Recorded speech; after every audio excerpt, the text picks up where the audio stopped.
So this is a quick and dirty tutorial on playback looping in DaVinci Resolve. Hi, my name is Tino and welcome to my channel. So today we're going to talk about loop playback and the various ways you can do it in DaVinci Resolve. So I have a clip here in the cut page of an audio intro that I did for an album I recorded. And what we're going to do is we're just going to place this at the beginning and we're going to click on the loop activation button here and let it play.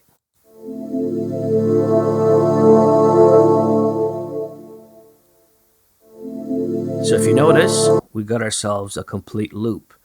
But now you have to take one thing into consideration. This is the only clip on the timeline, and therefore it makes up the entire timeline.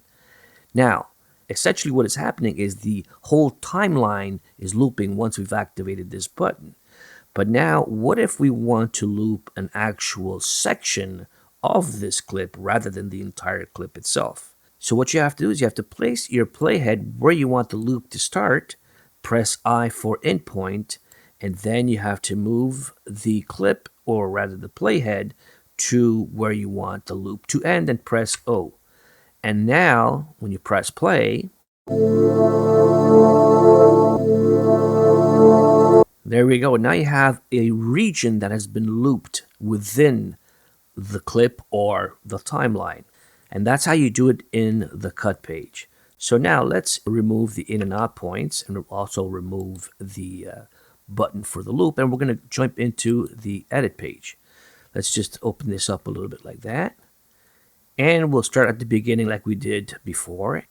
Okay, so in the edit page, we'll do the same thing. We will activate the loop button and we will press on play.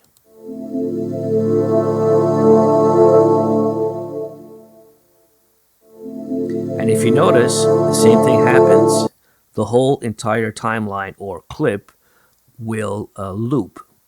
Now, if we want to have a separate section or a region loop within the clip, same deal.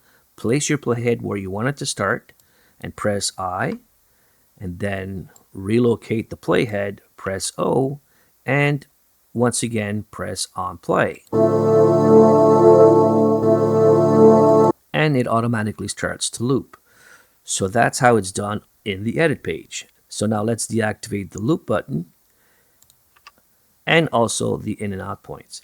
All right, so now let's move on to the Fairlight page. Okay, so let's just expand this a little bit. So it makes it a little bit easier, like so, and maybe just pop on the video here. So what we're going to do is we're going to do the same thing here. We're just going to click on the loop button and play and see what happens. Oh, did you get that? If you noticed, the loop button is on, but it didn't repeat. It didn't actually loop like it did in the cut page or in the edit page. So this is how it's different in the Fairlight page. So in the Fairlight page, you have no choice. You actually have to create immediately an in and out point. So pretty much the same deal. Place your head where you want it to be. Hit I, move your head again, hit O, and now you press on play.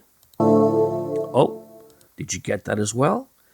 If you notice, it didn't start looping right away like it did in the edit page and in the cut page.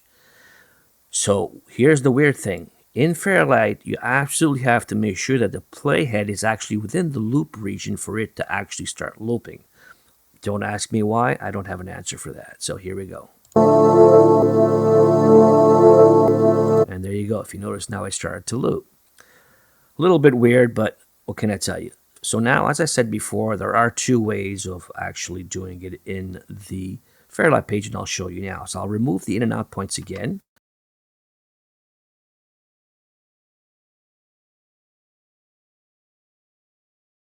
We'll leave the loop button activated. So now, rather than placing your playhead to actually hit your in point and your out point, what you could do is just simply come here and activate the range mode, or just click on R as a shortcut.